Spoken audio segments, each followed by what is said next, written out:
Hi guys, welcome to my channel. இன்னைக்கு நம்ம பார்க்க போகிறது 12th மேக்ஸ் எக்ஸசைஸ் 1.3ல செகண்ட் சம். இது இம்பார்ட்டண்டான 5 மார்க் ரிப்பீட்டடாக கேட்டுட்ருப்பாங்க. இதே மாடலில் எக்ஸாம்பிள் 1.24 இருக்குது. இது ரெண்டுமே சேம் மாடல். இது வந்து ரிப்பீட்டடாக ஒன்று எக்ஸசைஸாம் இல்லை எக்ஸாம்பிள்ஸாம் ரெண்டையும் ரிப்பீட்டடாக ஏதாவது கேட்டுகிட்டே இருப்பாங்க. ஸோ நல்லா தரவாக பார்த்துக்கோங்க. ஓகே, இப்போ சம்குள்ளே போகலாம். ஃபஸ்ட்டு 2 மேட்ரிக்ஸ் கொடுத்துருக்காங்க. என்ன கண்டுபிடிக்க சொல்லியிருக்காங்கன்னா, find the product AB and BA and hence solve the system of equations. 3 equation கொடுத்துருக்காங்க. ஓகேவா? அதாவது ஃபஸ்ட்டு இந்த 2 மேட்ரிக்ஸையும் மல்டிப்ளை பண்ணணும். ஃபஸ்ட்டு ஏபி மல்டிப்ளை பண்ணணும், அடுத்து பிஏ மல்டிப்ளை பண்ணணும்.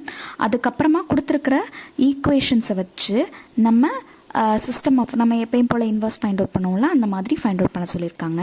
ஓகே, இப்போ பாருங்கள். ஃபஸ்ட்டு சொல்யூஷன் போட்டுட்டு ஏபி கண்டுபிடிச்சிக்கலாமா? ஏபி இது ரெண்டையும் மல்டிப்ளை பண்ணணும். First row first column, first row second column, first row third column. ஓகேவா? இதே மாதிரி 3 ரோஸை வச்சு இங்கே இருக்கிற 3 காலம்ஸையும் மல்டிப்ளை பண்ண போகிறோம். Okay, 1 5 is 5, 1 3 is 3, 3 2s are 6. 5 into minus 5 into 1 is minus 5, 1 2s are 2, 3 1s are 3. Next 5 2s are 10, 1 1 is 1, 3 3s are 9. ஓகேவா? இதே மாதிரி எல்லா ரோஸ் அண்ட் காலம்ஸையும் மல்டிபிள் பண்ணால் நம்மளுக்கு கிடைக்கக்கூடிய ஆன்சர், இதை சால்வ் பண்ணோம் அப்படின்னா 4 0 0 0 4 0 0 0 4, அதாவது 4 இன்ட்டு ஐடென்டிட்டி மேட்ரிக்ஸாக நம்மளுக்கு கிடைக்கும். இதை ஃபர்ஸ்ட்டுன்னு வச்சுக்கலாம், ஃபஸ்ட் ஈக்குவேஷன் மாதிரி வச்சுக்கலாம். நம்மளுக்கு பின்னாடி யூஸ் ஆகுன்றனால இதை நம்ம ஃபர்ஸ்ட்டுன்னு எடுத்து வச்சுக்கிறோம். அடுத்து பிஏ ஃபைண்ட் அவுட் பண்ண போகிறோம்.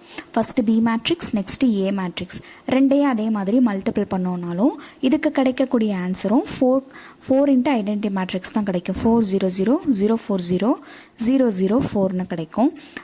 இதை சிம்பிளிஃபை எப்படி எழுதிடலாம்னா 4i3ன்னு எழுதலாம். அப்போது இதை வந்து செகண்டுன்னு வச்சுக்கலாம், அதாவது செகண்ட் ஈக்குவேஷன் மாதிரி வச்சுக்கலாம்.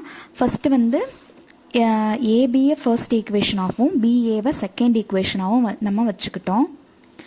இப்போது நெக்ஸ்ட் அவங்க கொடுத்துருக்கிற ஈக்குவேஷன்ஸை நம்ம எழுதிட்டோம். இந்த ஈக்குவேஷன்ஸை நம்ம என்ன பண்ணுவோம், இன்வர்ஸ் ஃபைண்ட் அவுட் பண்ணணும்னா XYZோட கோஎஃபிஷியன்ஸ் ஒரு மேட்ரிக்ஸாகவும் XYZ ஒரு மேட்ரிக்ஸாகவும் கான்ஸ்டன்ட் ஒரு மேட்ரிக்ஸாகவும் எடுத்துப்போமா?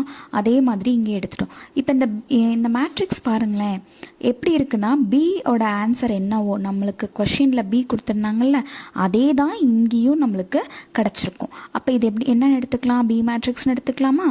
B x is equal to cன்னு எடுத்துக்கலாம். இதில் எப்படி ஃபைண்ட் அவுட் பண்ணுவோம்? x is equal to b inverse of cன்னு ஃபைண்ட் அவுட் பண்ணுவோமா?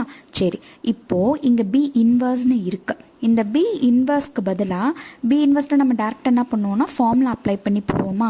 இப்போது அதுக்கு பதிலாக நம்ம 1 and 2ன்னு எடுத்திருந்தோம்ல, அதை வச்சு நம்ம எப்படி சிம்பிளிஃபைவாக b இன்வர்ஸ் ஃபைண்ட் அவுட் பண்ணலான்னு பார்க்கலாம்.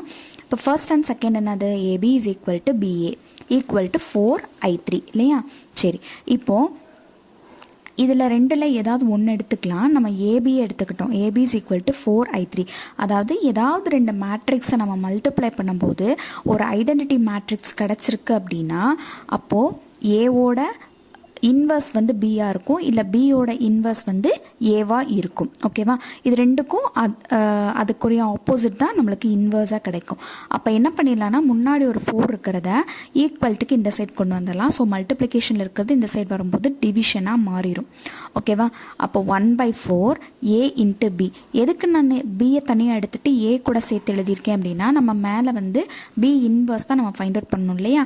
அதனால தான் இங்கே நான் பியை மட்டும் தனியாக எடுத்துகிட்டு ஏ கூட அந்த 1/4 மல்டிப்ளை பண்ணியிருக்கேன். ஓகே, இப்போ என்னென்னா பி இன்வர்ஸ் ஃபைண்ட் அவுட் பண்ணணுமா? அப்போ பிஏ இந்த சைடு எடுத்துகிட்டு போயிட்டிங்கன்னா இன்வர்ஸாக மாறிடும். So B inverse is equal to 1/4 into A. அப்போ பி இன்வர்ஸ்க்கு பதிலாக நம்மளுக்கு சிம்பிளிஃபைவாக என்ன கிடச்சிருச்சு? 1/4 இன்ட்டு ஏன்னு கிடச்சிருச்சு. இப்போ இந்த வேல்யூவை நம்ம எக்ஸில் சப்ஸ்டியூட் பண்ணலாம். X is equal to B inverse of சியா? ஓகே, பி இன்வர்ஸ்க்கு பதிலாக 1/4 ஏ இன்ட்டு சி. ஓகேவா? ஏவோட வேல்யூவும் எழுதிட்டோம், சியோட வேல்யூவும் எழுதியிருக்கோம்.